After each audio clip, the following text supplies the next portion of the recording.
all of the families that are here, that continue to come year after year and share their stories with all of us and educate us. This is a different year for me. Just 1 month ago, I got married and became a stepfather to an 11-year-old and an 8-year-old. And actually, I moved from my hometown of Palmer to the town of Warren, where the fish fans are. It's wonderful, as I come to this event every single year, I notice as I'm sitting in the audience today, I feel differently because I reflected the last couple of months of being a stepfather and knowing how I feel every morning when I'm thinking about Callahan and Jolene getting on the bus, what time they get home, where they are, what they're doing. And I think it's because of events like this, the families that come together to continue to share their stories, that help to educate those of us that have not been through that terrible experience that you have gone through, to make us smarter and better, to pay closer attention. And as legislators, to do more than what we have been in years past. And from you as the family members of those that have lost loved ones, and what we have done over the course of the last decade, expansion of the DNA database, the sex offender registry, the human trafficking bill.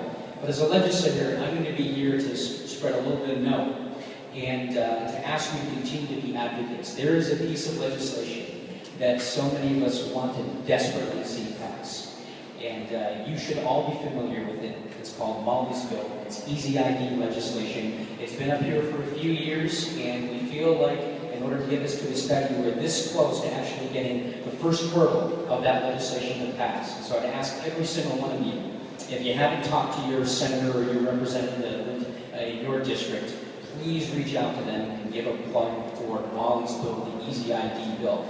This bill is going to go a long way to help continue and prevent individuals that want to take advantage of the youngest of our society from being taken advantage of. And this ID bill will help educate and will help promote child safety issues into the future.